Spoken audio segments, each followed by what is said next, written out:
इस वीडियो के अंदर मैं आपको HTML और CSS को यूज़ करके कुछ ऐसा इफ़ेक्ट क्रिएट करके दिखाऊंगा। बेसिकली इसमें हमने बॉर्डर्स के जो कुछ इफ़ेक्ट्स हैं और कुछ छोटे छोटे टिप्स एंड ट्रिक्स को यूज़ किया है और एक ऐसा शेप हमने क्रिएट किया है। ठीक है, बहुत ईजी है इसको बनाना और सीखने को आपको काफ़ी कुछ मिलेगा। ये थोड़ा सा आपको 3D लुक दे रहा होगा बिकॉज ऑफ इसके मैंने पीछे एक ग्लोइंग सा शेडो लगा रखा है। यहाँ पे इसको थोड़ा सा स्क्यू किया हुआ है और एक शेप इसको दिया हुआ है। मैंने 3 डिव क्रिएट किए हैं, आप चाहे 4 क्रिएट करें और इसको आप यूज़ कर सकते हो अपने रियल लाइफ के प्रोजेक्ट्स में। सो आज की वीडियो के अंदर हम लोग यही सीखने वाले हैं। ऑलरेडी मैंने अपने चैनल के ऊपर CSS को यूज़ करके इवन कैरेक्टर्स भी बना के दिखाया था। अगर आप कैरेक्टर एनिमेशन साइबर वॉरियर्स लिखते हो ना, तो आपको दुनिया भर की चीज़ें मिल जाएंगी जो हमने HTML CSS की हेल्प से किया था और काफ़ी अच्छे इफ़ेक्ट्स हैं जो आपको काफ़ी कुछ सिखा देंगे। तो मेक श्योर आप इनको भी जा करके एक बार चेक करें। वीडियो को स्टार्ट करने से पहले अगर आप हमारे चैनल पे न्यू हैं तो सब्सक्राइब करें, बेल आइकन को क्लिक करके ऑल नोटिफिकेशन को ऑन करें ताकि आपको लेटेस्ट वीडियोस की नोटिफिकेशन मिलती रहे। मेरे फोल्डर के अंदर मैंने यहाँ पे 2 फाइलें क्रिएट कर रखी हैं, एक है index.html, दूसरा है style.css। सबलाइम टेक्स्ट एडिटर का यूज़ कर रहा हूँ। यहाँ पे मैं बेसिक टैग मैंने लगा दिया है और यहाँ पे मैं लिख देता हूँ इसको CSS बॉर्डर इफेक्ट। थोड़ा सा कोड मैं यहाँ पे सेपरेट कर रहा हूँ और इसको सेव करके अपने फाइल को एक बार हम रन करके देख लेते हैं। चलिए, हमारा यहाँ पे टाइटल आ चुका है। इसके बाद हमें क्या करना है, यहाँ पे एक डिव हमें क्रिएट करना है। तो मैंने कहा डिव, ये छोटे छोटे बॉक्सेस बनाने हैं तो मैं इसका क्लास यहाँ पे बॉक्स रख लेता हूँ। आप अपने अकॉर्डिंग जो मर्जी रखें, चाहे कंटेनर रखें, फ़र्क नहीं पड़ता।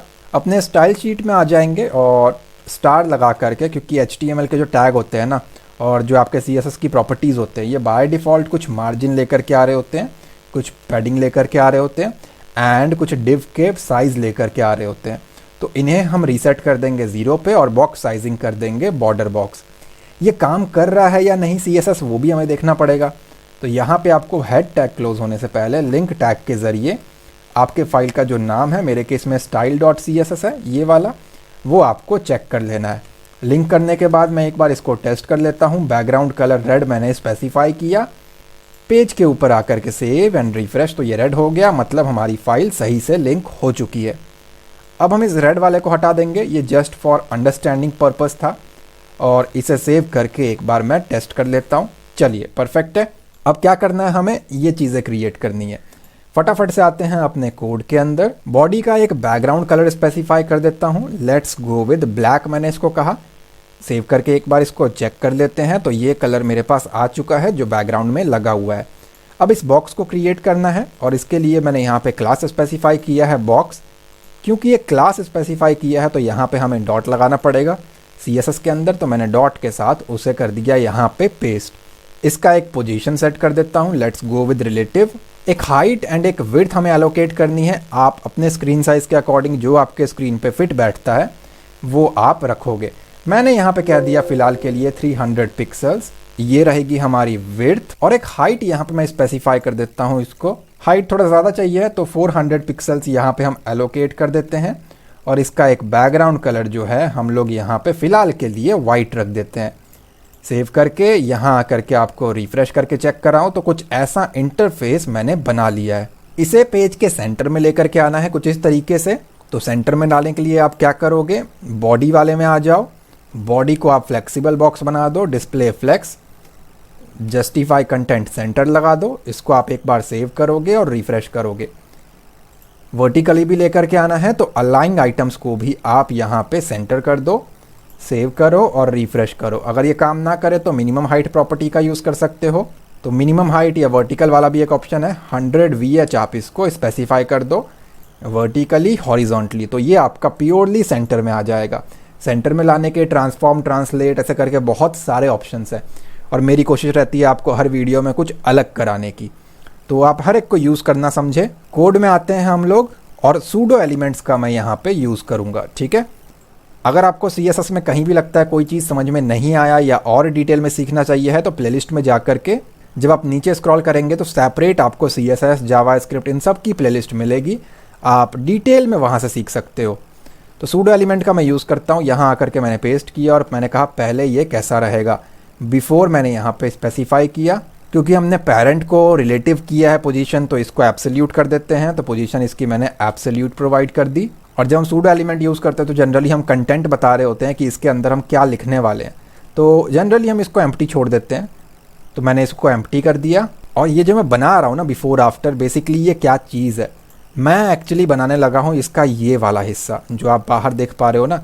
तो इसके लिए एक बिफोर डाल दूंगा मैं, एक आफ्टर क्रिएट कर दूंगा, ठीक है। तो वो हम एक्चुअली यहाँ पे कर रहे हैं और उसकी पोजीशन हम लोग स्पेसिफाई कर रहे हैं। मैंने इसको कहा टॉप से 0, या फिर एक काम करते हैं इसको हम माइनस में ले लेते हैं, लेट्स गो विद -3 मैंने इसको स्पेसिफाई किया, या फिर चलो -4 हम इसको रख लेते हैं।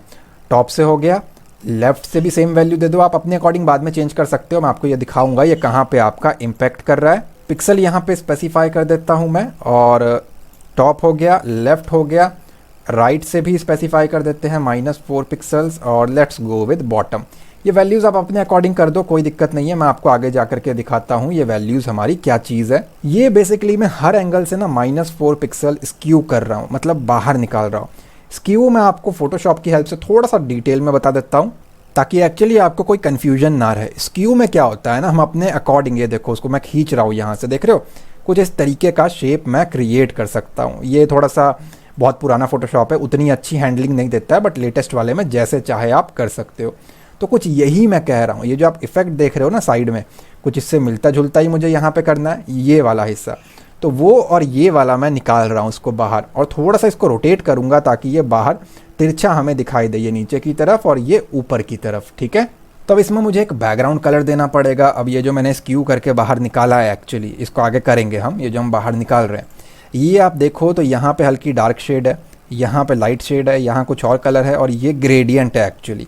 और ग्रेडियंट भी एक अलग एंगल पे है, जिससे ये शेड 2 अलग अलग शेड बन रहे हैं। इस तरफ का कॉर्नर अलग और इस तरफ का कॉर्नर अलग, वही चीज़ मुझे क्रिएट करना है। तो यहाँ पे आकर के मैंने इसको कहा background linear minus gradient. Gradient बहुत सारे हैं, लीनियर है, रेडियल है, मैं यहाँ पे लीनियर का यूज़ कर रहा हूँ।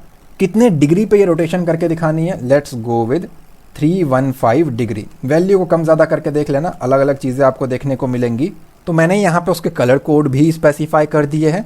अब अगर हम यहाँ पे आकर के सेव एंड रिफ्रेश करें तो फिलहाल के लिए ये काम नहीं कर रहा है। स्पेसेस को मैं यहाँ से रिमूव कर रहा हूँ, सेव एंड रिफ्रेश करते हैं, ठीक है। ये स्पेसिफाई आपको कर देना है कलर कोड, और इसके बाद आप क्या करोगे, ये जो है ना बिफोर में एक्चुअली डबल कोलन आएगा आपका, ये आप याद से लगा लोगे, सेव करोगे और यहाँ आकर के आपको रिफ्रेश करना है। तो ये आपका ग्रेडियंट यहाँ पे इम्पैक्ट करना चाहिए, और ये बॉर्डर एक्चुअली मैंने कर दिया, ये एक्चुअली बॉटम होगा, तो इसको आप बॉटम रखें एंड सेव एंड रिफ्रेश करें तो आपका कलर यहाँ पे देखने को मिलेगा, ठीक है। ये 315 डिग्री का क्या सिनेरियो है मैं आपको बताता हूँ। अगर मैं इसको हटा दूँ, सेव एंड रिफ्रेश करूँ, तो ये कलर कुछ इस तरीके से आएगा। तो इसको एक पर्टिकुलर एंगल पे रोटेट किया गया है जिससे ये कुछ ऐसा दिखाई दे, ताकि आप बाकी एरिया को छुपा सको और दोनों कॉर्नर्स को यहाँ पे दिखा सको, ठीक है। तो ये क्रिएट किया है इसके लिए। एज इट इज़ इस पूरे कोड को आपको कॉपी कर लेना है, और कॉपी करने के बाद पेस्ट करना है। बिफोर क्रिएट हो चुका है सूडो एलिमेंट का, अब हमें चाहिए है आफ्टर। आफ्टर में भी यही चीज़ हमें रखना है। अब मैं इसको सेव करके यहाँ पे रिफ्रेश करके दिखाता हूँ, ज़्यादा डिफरेंस आपको देखने को नहीं मिलेगा।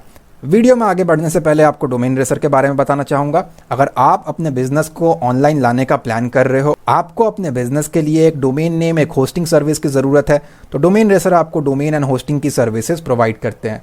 domainracer.com पे आके आप अपने लिए एक डोमेन नेम सेलेक्ट कर सकते हैं, और अगर आपको डोमेन एंड होस्टिंग दोनों की रिक्वायरमेंट है तो वेब होस्टिंग वाले पेज से आप वो सेलेक्ट कर सकते हैं। डोमेन रेसर आपको लाइट स्पीड की टेक्नोलॉजी साथ में एसएसडी की डिस्क स्पेस प्रोवाइड करते हैं, और इन दोनों का कॉम्बिनेशन आपकी वेबसाइट को 20 क्रॉस फास्टर लोड करता है, और काफ़ी अच्छा एक सर्वर आपको मिलता है। साथ में आपको एसएसएल सर्टिफिकेट यानी कि HTTPS कनेक्शन फ्री मिल जाता है। प्राइस की बात करें तो 59 रुपीज़ पर मंथ से आपका स्टार्ट होता है, जो कि 249 रुपीज़ पर मंथ तक जाता है। पहला प्लान उनके लिए सूटेबल है जिन्हें सिर्फ स्कूल कॉलेज के प्रोजेक्ट को ऑनलाइन लेकर के आना है, दैट्स इट, क्योंकि यहाँ पे आप एक ही वेबसाइट होस्ट कर सकते हो और स्टोरेज की भी लिमिटेशन यहाँ पे देखने को मिलेंगी। बाकी 3 प्लान में आपको अनलिमिटेड स्टोरेज मिलती है, जितना यूज़ करना है करो। इसमें 1 वेबसाइट होस्ट कर सकते हो, इसमें 3 वेबसाइट होस्ट कर सकते हो, इसमें अनलिमिटेड वेबसाइट होस्ट कर सकते हो। तो ये जो IT इंडस्ट्री में है, फ्रीलांसर है, वेब डिज़ाइनिंग, वेब डेवलपमेंट का काम करते हैं, उनके लिए काफ़ी ज़्यादा सूटेबल है। और इन तीनों ही प्लान के अंदर आपको प्रीमियम SEO टूल फ्री मिल जाता है, जिसकी मार्केट कॉस्ट आपको $49 पर मंथ पे करना पड़ता है, जो कि आपको यहाँ पे फ्री मिल जाता है। और वही यहाँ पे आप ईमेल एड्रेस भी अनलिमिटेड क्रिएट कर सकते हो। ये सारी चीज़ें आपको अनलिमिटेड यहाँ पे प्रोवाइड की गई है। ज़्यादा डिटेल्स के लिए आप domainracer.com पे जा करके डिटेल्स को चेक कर सकते हो। अब ये देख रहे हो ऊपर एक चीज़ यहाँ पे लगी हुई है ब्लैक कलर की, ये एक डिव है। आप चाहे डिव बना लो या आप स्पैन टैग का भी यूज़ कर सकते हो इस चीज़ के लिए। जैसे कि अगर मैं यहाँ पे आकर के स्पैन टैग का यूज़ कर लूँ तो अब क्या बनेगा, बॉक्स डिव और उसके अंदर हमारी स्पैन। तो यहाँ आ गया मैंने कहा डॉट, एक बॉक्स नाम की डिव बनी हुई है, क्लास बनी हुई है और उसके अंदर हमारा स्पैन टैग है। इसकी CSS अब मैं करना चाहता हूँ तो यहाँ पे मैंने इसको स्पेसिफाई किया। पोजीशन इसकी क्या रहने वाली है, मैंने कहा एब्सोल्यूट रहेगी। लेफ्ट से कहाँ पे रहेगा ये, मैंने कहा स्टेबल रहेगा 0 पे। साथ में टॉप पे कहाँ रहेगा, मैंने कहा 0 पे। कितना एरिया कंज्यूम करे, तो मैंने कहा जो ऑलरेडी मैंने बना रखा है उसका 100% एरिया कंज्यूम कर ले एंड हाइट भी उसका 100% एरिया कंज्यूम कर ले। सेव एंड रिफ्रेश करके अगर मैं आपको चेक कराऊँ यहाँ पे तो करंटली कोई खास आपको देखने को नहीं मिलेगा, लेकिन मैं इसका एक बैकग्राउंड कलर स्पेसिफाई कर देता हूँ, फिर आपको ये बेटर समझ में आएगा। तो मैंने कहा बैकग्राउंड, फिलहाल के लिए मैं इसको वाइट कर देता हूँ ताकि बेटर दिखाई दे। यहाँ पे अगर मैं सेव एंड रिफ्रेश करके दिखाऊँ तो कुछ एरर है। ऑलराइट, सो वो एक्चुअली ना हमारा इसके पीछे चला गया है, तो उसको हम लोग Z इंडेक्स की हेल्प से ऊपर बुला लेंगे। कोई भी पॉजिटिव वैल्यू 10, 20, 30, 40 जो आपका मन करे दे दो। मैंने करंटली कहा 1 और इसको मैं रिफ्रेश करता हूँ तो वो पीछे से ऊपर आ गया। ठीक है, अब ये स्क्यू के कारण थोड़ा सा हमें ऐसा देखने को मिल रहा है। दैट्स वाई 100% के बाद भी ये हमें कुछ इस तरीके का दिख रहा है। ठीक है, तो ये मैंने इसको स्पेसिफाई कर दिया। तो मैं इसको वाइट से हटा करके ब्लैक स्पेसिफाई कर रहा हूँ क्योंकि एक्चुअली मुझे ब्लैक रखना है या कोई भी डार्क कलर जो आपके बैकग्राउंड से मैच कर जाए। कुछ इस तरीके का इंटरफेस आपको देखने को मिलेगा। अब फाइनली हम लोग यहाँ पे स्क्यू करेंगे तो उसके लिए आप आ जाओगे ऊपर बिफोर वाले में। ठीक है, बिफोर वाले में आने के बाद आप क्या करोगे, इसको चेंज करना है शेप वगैरह को, तो ट्रांसफॉर्म के अंदर आप स्क्यू यूज़ करोगे। लेट्स गो विद, पहले मैं कहता हूँ इसको एक्स एक्सिस पे करना है और -3 कर देता हूँ मैं इसको, या फिर आप इसको -2 डिग्री करके देख लो। इसे एक बार सेव करें एंड यहाँ आकर के रिफ्रेश करें तो यहाँ पे आप देखोगे वो एंगल आपको दिख रहा है। तो इसको माइनस ना रख करके मैं इसको प्लस रख देता हूँ। सेव एंड यहाँ आकर के रिफ्रेश ताकि वो इस एंगल पे हमें देखने को मिले। तो ये वाला पार्ट मेरा पूरा हो गया। ऊपर से भी करना है कुछ उस तरीके से, तो वाई एक्सिस रहेगा वो हमारा। तो यहीं पे आकर के लास्ट में आप दोबारा स्क्यू लगाए और एक्स की जगह पे वाई करके यहाँ पे कह देता हूँ मैं 4 डिग्री। आप अपने अकॉर्डिंग एडजस्ट करें इसको जो आपको सूटेबल लगता है। तो कुछ ऐसा शेप मैंने यहाँ पे क्रिएट कर लिया है। ये एज इट इज़ आपको कॉपी कर लेना है और आफ्टर वाले में भी आप ऐसे ही रख दो। तो मैं इसको कॉपी कर लेता हूँ और सूडो के आफ्टर एलिमेंट के अंदर पेस्ट एंड यहाँ आकर के एक बार रिफ्रेश। तो ये पहले से बेटर हो गया और जैसा हमें यहाँ पे गायब दिखाना था वो चीज़ हमारी यहाँ पे क्रिएट हो चुकी है। ये थोड़ा सा ऑड लग रहा है, ब्लैक होने के बाद भी कुछ खास नहीं लग रहा, तो मैं इस एरिया को क्यों ना यहाँ पे ब्लर कर दूँ। तो यहीं पे आकर के चलिए जी लास्ट में आते हैं। कलर वगैरह स्पेसिफाई करने के बाद फिल्टर प्रॉपर्टी का यूज़ करते हैं और एक ब्लर लगा दो। आप जितना आपका मन करता है उतना लगाओ। मैं यहाँ पे 50 पिक्सल्स का यूज़ कर रहा हूँ। सेव करते हैं और यहाँ आकर के रिफ्रेश करते हैं तो थोड़ा यहाँ पे पीछे देख रहे हो आप ब्लर ऐड हो गया। बेसिकली ये जो कलर्स लगाए थे ना हमने, वो आप शेडो ट्रीट कर लो इसको काइंड ऑफ, वो यहाँ पे लग चुका है। तो ये हमारा इससे मैच कर रहा है। उसका एंगल मैंने अलग दिया हुआ है एक्चुअली, ये थोड़ा सा आपको अजीब लग रहा होगा करंटली। तो वो कैसे हुआ है मैं आपको बता देता हूँ। यहाँ पे आप देखो अलग अलग डिग्रीज आपको दिए हुए हैं, आप इसको चेंज कर सकते हो। जैसे कि अगर मैं इसको 20 डिग्री करूँ, यहाँ आकर के सेव एंड रिफ्रेश करूँ तो ये आपका किसी और एंगल पे चला जाएगा। ठीक है, तो कुछ इसी तरीके से मैंने एक डिग्री पास की थी उसको, जिस तरीके से मेरा शेडो हल्का सा डिफ्रेंशिएट हो गया। ये मेरा बन करके तैयार है। अब मुझे क्या करना है, इसके अंदर कुछ कंटेंट पास करने हैं क्योंकि ऑब्वियसली आप इसको एज अ डिव यूज़ करोगे, कार्ड यूज़ करोगे तो इसके अंदर कंटेंट आपका रहेगा। ठीक है, तो यहाँ पे आकर के मैं क्या कहता हूँ, स्पैन से ही हमारा वो अंदर का चीज़ बना हुआ है। मैंने यहाँ पे स्पेसिफाई कर दिया H1 टैग और फोटोशॉप का PS मैंने यहाँ पे लिख दिया। यहाँ आता हूँ मैं और डॉट बॉक्स के अंदर हमारा क्या बना हुआ है, H1 टैग है। H1 टैग यहाँ पे कंटेंट मेरा है, दिख नहीं रहा होगा वो करंटली। मैं इसको एक बार सेव और रिफ्रेश करके दिखाता हूँ, यहाँ पे वो आपको विजिबल नहीं होगा। तो इसकी जो पोजीशन है वो हम रिलेटिव सेट कर देंगे एक बार और सेव करके यहाँ पे रिफ्रेश करेंगे। रिलेटिव करने के बाद भी अगर आपको नहीं दिखता तो ऑब्वियसली वो फिर पीछे चला गया। पिछले वाले की जो भी वैल्यू आपने दी है Z इंडेक्स में, इसको थोड़ा उससे ज़्यादा रखना। ठीक है, एक बार यहाँ पे सेव एंड रिफ्रेश करोगे तो आपका कंटेंट यहाँ पे विजिबल हो जाएगा। कलर ज़रा इसका मैं वहाँ पे वाइट कर देता हूँ। मैंने स्पेसिफाई किया कलर वाइट, इसको मैं यहाँ पे सेव कर रहा हूँ। यहाँ आकर के रिफ़्रेश करता हूँ तो कुछ ऐसा इंटरफेस आ चुका है। ये हो जाने के बाद हम क्या करेंगे, ज़रा इसको भी सेंटर में ले आते हैं। तो जो हमारा यहाँ पे चेक कर सकते हैं ना, हमारा जो बॉक्स है, ज़रा मैं इसको यहाँ पे डिस्प्ले फ्लेक्स कर देता हूँ। Justify content centre, aligning items centre मैंने यहाँ पे स्पेसिफाई कर दिया। सेव एंड रिफ़्रेश किया तो वो सेंटर में आ चुका है। और दोबारा से आते हैं अपने H1 में और इसकी फ़ॉन्ट साइज़ जो है मैं यहाँ पे स्पेसिफाई कर देता हूँ। Let's go with 100 pixels. ठीक है, मैं इसको सेव करता हूँ और रिफ़्रेश करता हूँ तो कुछ ऐसा इंटरफेस मेरे सामने है। अब मैं यहाँ पे क्या कह रहा हूँ, इसका फ़ॉन्ट फैमिली चेंज कर देता हूँ। तो मैंने कहा फ़ॉन्ट और यहाँ पे आ जाएगा फैमिली। एरियल यहाँ पे यूज़ कर रहा हूँ ताकि थोड़ा सा देखने में ये अच्छा लगे। ये बन गया मेरा फ़ोटोशॉप। अब मैं क्या करूँगा, ये पूरे के पूरे डिव को कर लूँगा कॉपी, एंटर करके पेस्ट एंड अगेन एंटर करके पेस्ट। ये था फ़ोटोशॉप, अब बन जाएगा HTML और ये बन जाएगा हमारा CSS। सेव करते हैं और रिफ़्रेश करते हैं तो ये 3 चीज़ें कुछ इस तरीके से आपको देखने को मिलेंगी।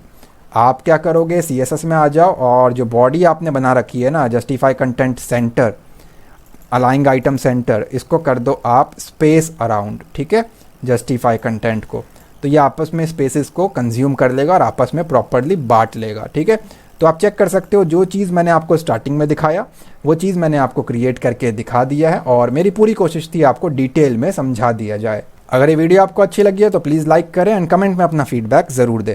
चैनल पर नहीं हो तो सब्सक्राइब करें, बेल आइकन को क्लिक करके ऑल नोटिफिकेशन को ऑन करें ताकि आपको लेटेस्ट वीडियोज़ की नोटिफिकेशन मिलती रहे। मैं मिलता हूँ आपसे अगली वीडियो में। Thanks for watching guys.